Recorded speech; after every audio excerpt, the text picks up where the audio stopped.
तरनो तरनो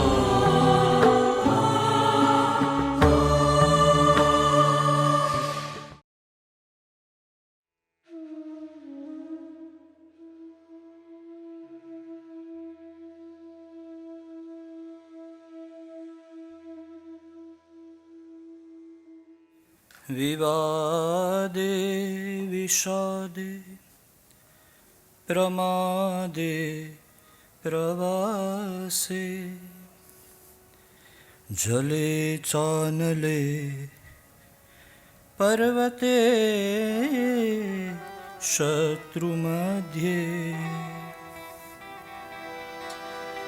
अरण्ये शरण्ये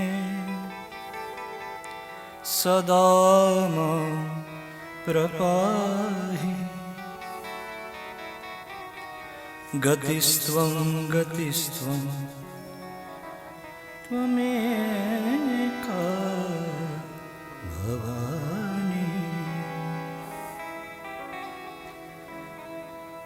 अपराधो भवत्येव तनयस्य पदे पदे को परो सहते लोके केवलं मातरं विना केवलं पितरो विना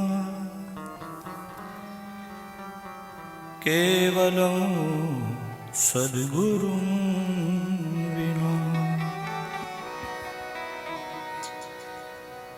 सिद्धगन्धर्वयक्षाद्यैः असुरैरमरैरपि सेव्यमाना सदा भूयात् सिद्धिदा सिद्धिदाय यावद् भूमण्डलं धत्ते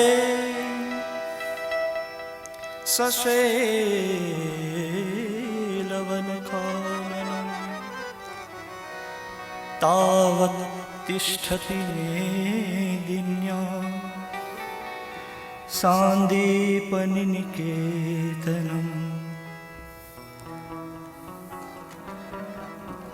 अखिल ब्रह्मांड भांडोदरी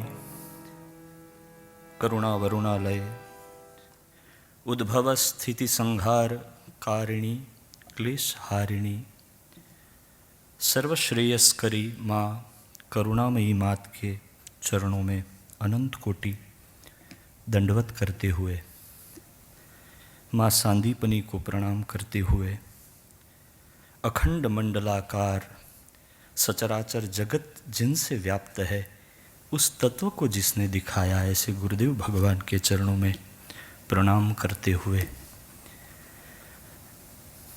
कर्म और धर्म की सही मायने में सेवा करते हुए हमारे दादाजी और आप सभी भक्तजन यहाँ जो विराजमान हैं, आप सभी के चरणों में मुहुर्मुहुः प्रणाम। चूँकि जो इतने समय से मानस का पाठ, इतना भजन, इतना साधन, वो अपने आप में ही अपने अंदर देवी तत्व जगा देता है। आप सभी के चरणों में प्रणाम। अपरिपक्व उद्दंड अणघड़ मिट्टी को अपने प्रेम के जल से परिपूर्ण करके कहीं घट के रूप में, कहीं दीपक के रूप में बनाकर समाज की सेवा में लगाने वाले सभी गुरुजनों को भी मेरा प्रणाम। वैसे तो नवरात्र के 9 दिवस नव दुर्गा की पूजा के दिन हैं। अलग अलग यहाँ 9 शब्द हम अंक में भी ले सकते हैं और 9 शब्द नवीनतम के भाव से भी ले सकते हैं। दुर्गा के 9 स्वरूप हैं उसमें सिद्धिदात्री देवी है। सिद्धिदात्री क्या है? सिद्धि माने सिद्धि भी है, और एक भाव से सिद्धि माने मोक्ष भी है। सिद्धियां तो है वो लौकिक जगत के लिए है, लेकिन सच्ची सिद्धि क्या है? जो सद्गुरुदेव भगवान के सानिध्य में रहकर हमें जो भी मार्ग मिले उस मार्ग पे हम, प्रशस्त मार्ग पे हम चलते रहें, यही सिद्धि का भाव है। यहाँ आज मैं जहाँ उपस्थित हुआ हूँ आप सभी के बीच में, तो मुझे पहले तो अपनी आप पर इतना आनंद और गौरव अनुभव हो रहा है, चूँकि यहाँ बोलना नहीं है, यहाँ बोलना बोना है। तो दुर्गा शब्द का हमने एक अर्थ ये भी देखा था, दुर्गम दैत्य को संहार करने वाली दुर्गा, लेकिन मेरा एक और भी भाव है। दुर्ग माने किला, ऐसा किला जो अपने भक्त शिष्य या साधक के मार्ग में आने वाली अड़चनों के बीच में, साधक और उस अड़चन के बीच में किले की तरह खड़ी रहे, वो है माँ दुर्गा, जो उसके ऊपर आंच नहीं आने देती। कल हमने प्रवचन जब सुना हर्षित भाई का, तो मुझे अच्छा लगा। उन्होंने एक भाव कहा कि 9 दिन वो स्टेप्स है, सोपान है। प्रथम दिवस वो भी सोपान है, कहाँ जाने का? बोले सिद्धिदात्री देवी का दर्शन अगर हमें करना है उस मंदिर में, हमें जैसे हम हरि मंदिर में जाते हैं तो फिर सोपान के द्वारा धीरे धीरे आगे बढ़ते हैं। तो प्रथम सोपान, यहाँ साधक जो जिस सोपान से जा रहा है वो सोपान भी देवी है। साधक के अंदर जो शक्ति है वो साधक की शक्ति भी देवी है, और जिस देवी का सिद्धिदात्री का दर्शन करने जा रहे हैं वो भी देवी ही है। प्रथम सोपान क्या है? प्रथमम शैलपुत्रींच, प्रथम सोपान। शैलपुत्री क्या है? स्थिरता। साधक की साधना में सिद्धि को पाने के लिए प्रथम सोपान है स्थिरता। साधनायाम शैलवत स्थितायासा, साधना में शिला की भांति जो खड़ी है वो है शैलपुत्री। चूंकि पिता का गुण आया, युधिष्ठिर सिया कन्या, उसमें कहा गया युधिष्ठिर माने वो वाले युधिष्ठिर नहीं, युद्ध में जो स्थिर है वो युधिष्ठिर हिमाचल, और उसकी पुत्री, तो उसमें स्थिरता तो सहज है साधना में। तो ऐसी स्थिरता को वंदन, प्रथम सोपान। द्वितीय सोपान ब्रह्मचारिणी। साधना में जैसे जैसे हम आगे बढ़ते जाएं, उसका द्वितीय ही सोपान ब्रह्मचर्य है। ब्रह्मचर्य का एक दूसरा अर्थ है सत्यचर्य। ब्रह्मचर्येण तपसा देवा मृत्युम उपाघ्नत। ब्रह्मचर्य के माध्यम से देवताओं ने मृत्यु और जरा पर विजय पाया है। और आचारहीनम न पुनन्ति वेदा, तो आचरण ये सबसे महत्व की बात है। तो यहाँ ब्रह्मचर्य की महिमा कही गई। दूसरा सोपान ब्रह्मचर्य है। तीसरा सोपान चंद्र घंटा माने अलर्टनेस है, जागृतता, सतत जागृत रहू। चौथा कुष्मांडा तपस्विता का प्रतीक है। पांचवा स्कंद माता करुणा का प्रतीक है। देखिए, नव दुर्गा के 9 स्वरूपों में सिर्फ 2 ही स्वरूप ऐसे हैं जिनके हाथ में शस्त्र नहीं है। एक ब्रह्मचारिणी। क्यों? क्योंकि ब्रह्मचर्य खुद ही अपने आप में ऐसा अमोघ शस्त्र है जिसको किसी शस्त्र की आवश्यकता नहीं है। और दूसरा है स्कंद माता। स्कंद माता के 4 भुजाएं हैं, 2 में कमल है, 1 में कार्तिक स्वामी है और 1 वरद हस्ता है। यहाँ कहीं शस्त्र नहीं है, ये 2 स्वरूप। तो स्कंद माता करुणा का रूप है। कात्यायनी भगवत प्राप्ति कर्त्री शक्ति है। देखिए, हजारों सालों से तपश्चर्या करने वाले ऋषियों को भक्ति देने वाली श्री राधा और प्रेम प्रदान करने वाली श्री गोपिकाएं, लेकिन वही गोपिकाएं और वही राधा मिलकर जब कात्यायनी महामाये महायोगिन्यधीश्वरी करके उनको स्तुति करती हैं भगवान को प्राप्त करने के लिए, तो ये हुआ भगवत प्राप्ति कर वो शक्ति हुई। कालरात्रि है संयम का प्रतीक। जहां संयम है वहां प्रकाश है। महागौरी तप तेजस्विता का रूप है। वैसे तो कल कहा ना कि तप करते करते थोड़े श्यामा हो गए थे। श्यामा की कथा हम श्याम भाई के मुख से सुन रहे हैं। व्यासपीठ वो अपने यहाँ एक सुभाषित है, बड़ा प्यारा है। मणिना वलयम वलयेन मणि, मणिना वलयेन विभाति करा। उसी प्रकार यहाँ मुझे ऐसा प्रतीत हो रहा है, व्यासपीठ से श्याम भाई सुशोभित है और श्याम भाई से व्यासपीठ सुशोभित है और उन दोनों से ये सभाखंड सुशोभित है प्रभु। तो श्यामा, ऐसी श्यामा वो गौरी हो गई भगवान की कृपा से। मार्कंडेय पुराण में सिद्ध गंधर्व यक्षाद्यैहि असुरैहि अमरैहि अपि, ये सिद्धि क्या है, इसके प्रकार क्या है, किन किन लोगों ने सिद्धिदात्री देवी की पूजा की।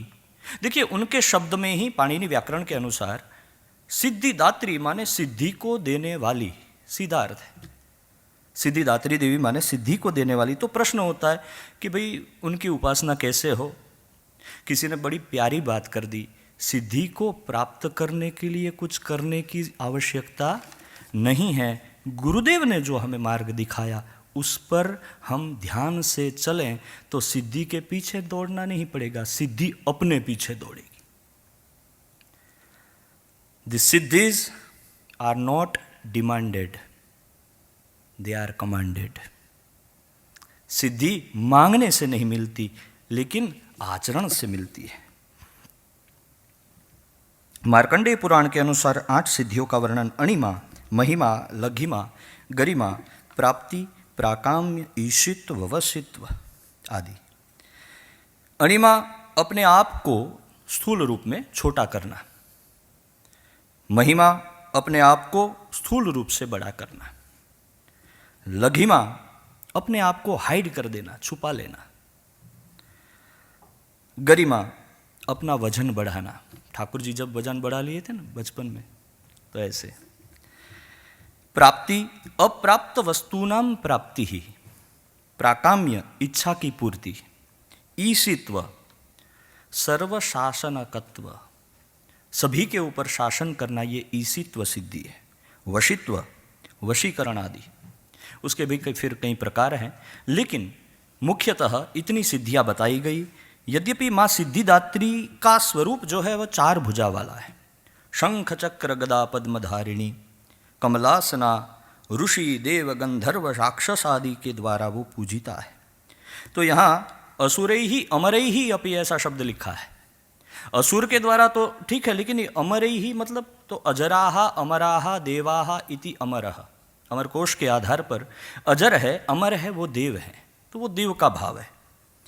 ब्रह्मवैवर्त पुराण के श्री कृष्ण जन्मखंड में सिद्धि के तो कई और प्रकार दिखाए गए। अणिमा, महिमा, गरिमा, लघिमा, प्राप्ति, प्राकाम्य, ईशित्व, वशित तब तो सब कॉमन है। लेकिन बाद में सर्वज्ञत्व, दूरश्रवण, परकाय प्रवेश, वाक् सिद्धि, कल्पवृक्षत्व, सृष्टि संहार करण सामर्थ्य, अमरत्व, सर्वन्यायकत्व, ये अलग अलग प्रकार। फिर तो ऐसे ऐसे महात्मा जनों के द्वारा जो जैसे फिर तो ढूंढने का प्रयास किया जैसे जैसे अवसर मिलता गया, लेकिन गुरु कृपा से जो भी प्रसाद दास को प्राप्त हुआ है वो आपकी सेवा में यहाँ रख रहा हूँ। कुछ सिद्धियाँ ऐसी है, एक जैसे जैसे साधक नई साधना करता गया, ऐसा नहीं कि 8 ही सिद्धि है या फिर 16 ही है, ऐसा नहीं है। जैसे जैसे साधना करते किसी साधक ने स्पेशली कुछ मांग लिया सिद्धि के रूप में, जैसे मैं पानी पर चल सकूं या फिर आदि आदि इत्यादि, तो वो भी बढ़ती गई। उसमें से एक सिद्धि का नाम है अणुर्मी, जो साधना करते करते साधक की वो दशा हो जाए, न तो उसे भूख लगे ना ही तो उसे प्यास लगे, इस सिद्धि को अणुर्मी कहते हैं। परकाय प्रवेश, अन्य शरीर में, मृत शरीर में भी प्रवेश करना, यही परकाय प्रवेश। एक सिद्धि का नाम है मनोजव। मनोजव सिद्धि से योग वासिष्ठ में इसका उल्लेख मिलता है। जनक जी के हृदय के अंदर योगिनी नाम की शक्ति ने प्रवेश किया है, तो यह है मनोजव सिद्धि। दूसरा प्रसंग चित्रलेखा के द्वारा, वो जो हरण वाली कथा है और फिर बाणासुर के यहाँ ले, यही है, बोले हाँ यही है। तो वो भी उसके पास सामर्थ्य था। जैसे जैसे शक्तियों का सम्मिलन होता गया उसमें बढ़ोतरी होती गई। सिद्धि देने वाली माँ है। देखिए, देव और देवी में क्या अंतर है। मांगने से दे वो देव, और बिना मांगे जो दे वो देवी है। मांगने से जो दे वो देव है।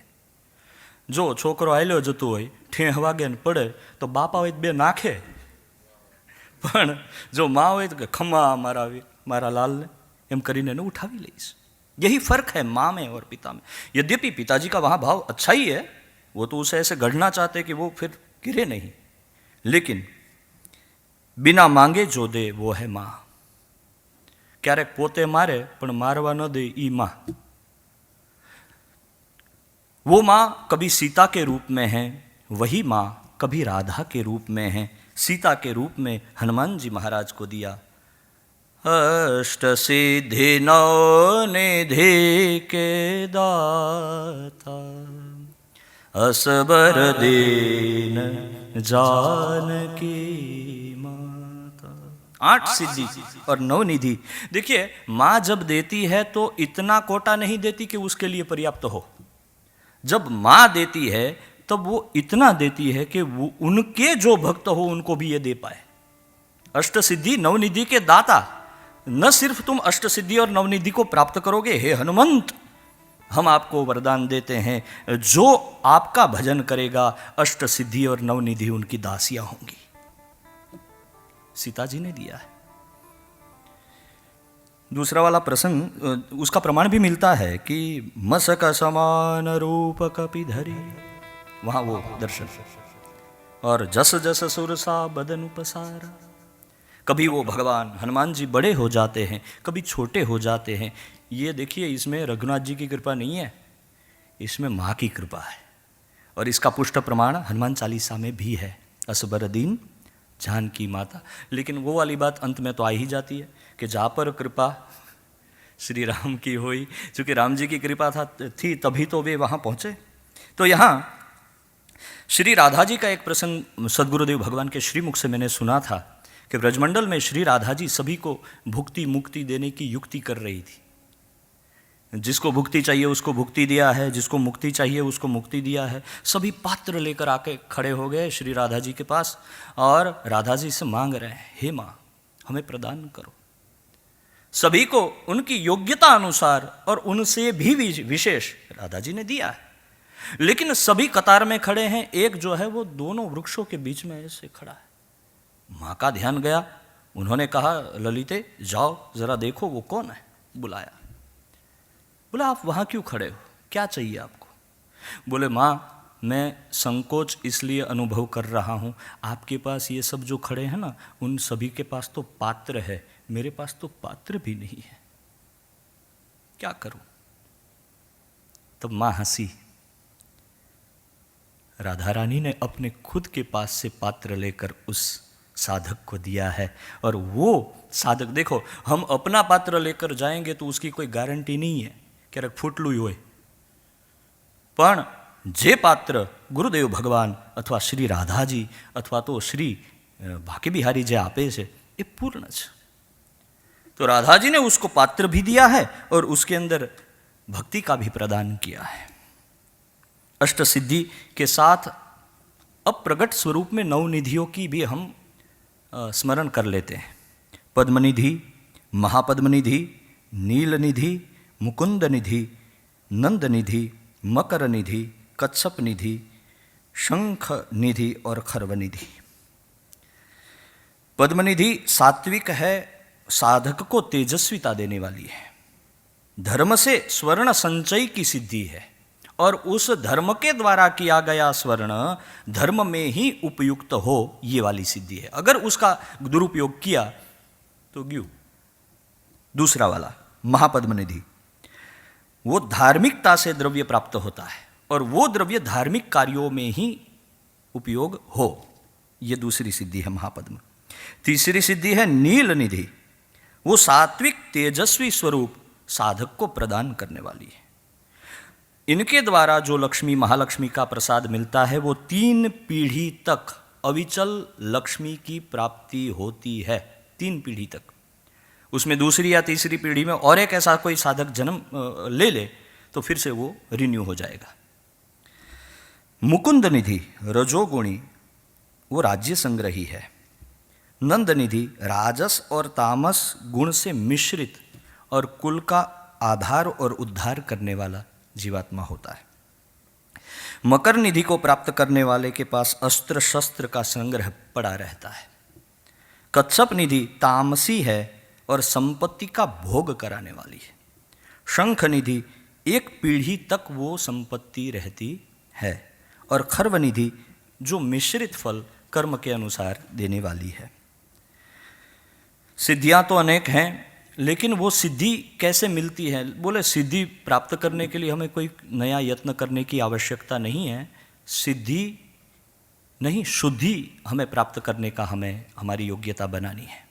चूंकि सिद्धि जब तक हम लौकिक उपयोग के लिए उसका प्रयोग करेंगे तब तक तो वो हमारे तक ही सीमित रहेगी। फिर जैसे जैसे उसका दुरुपयोग होता जाएगा फिर वो सिद्धि भी अपना साथ छोड़ देगी।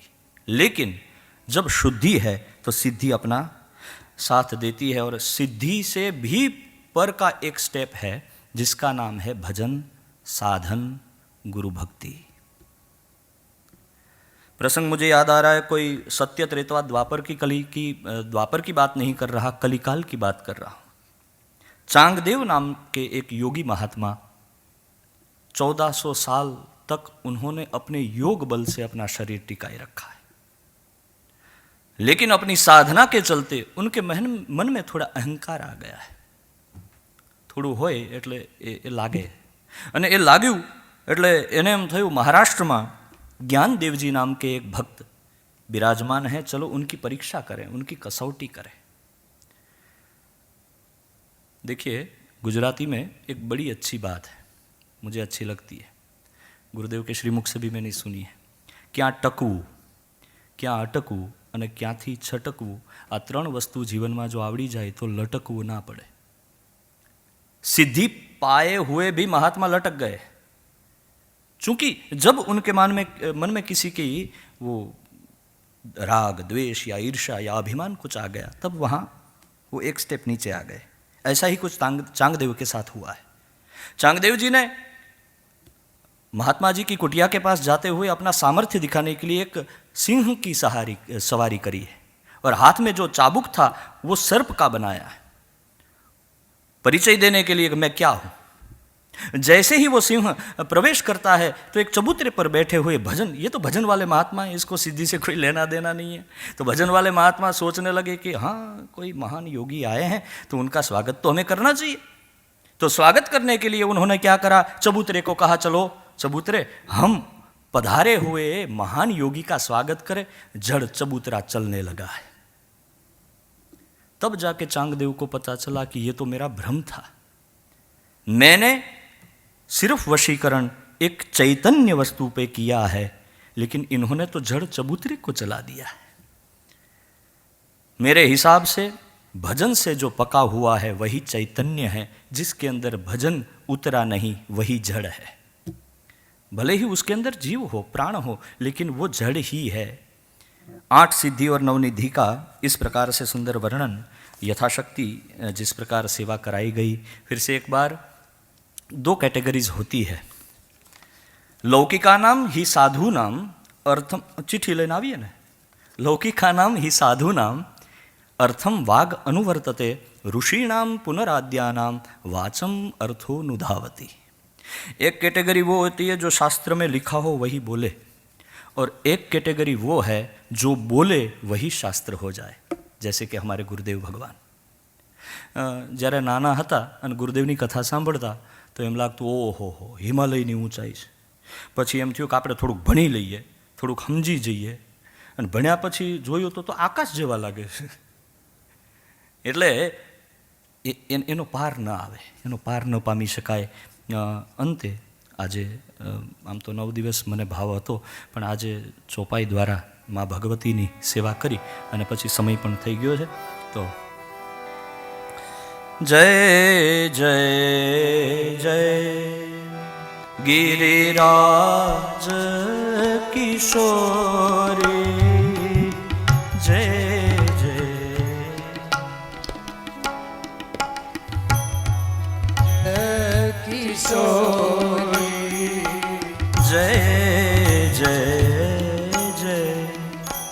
गिरिराज किशोरी जय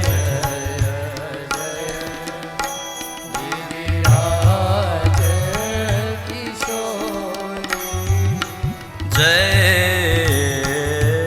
महेश मुख चंद चकोरी जय महेश मुख चंद्र चकोरी जय गज बदन षडानन माता जय गज बदन सदानन माता जगत जननी दामिनी दूती गाता जगत जननी दामिनी दूती गाता देवी पूजी पद कमल तुम्हारे देवी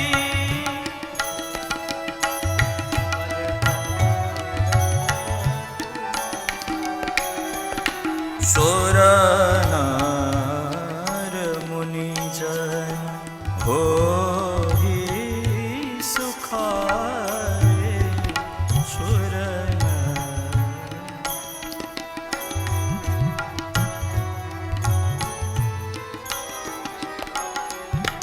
जय जय जय गिरिराज किशोरी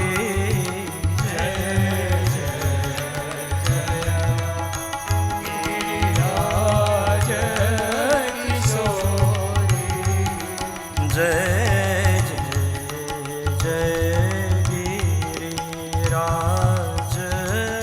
किशोरी जय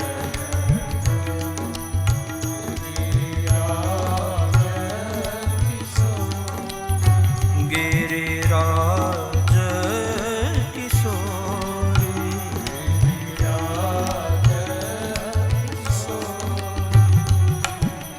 करुणामयी मात की सद्गुरुदेव भगवान की जय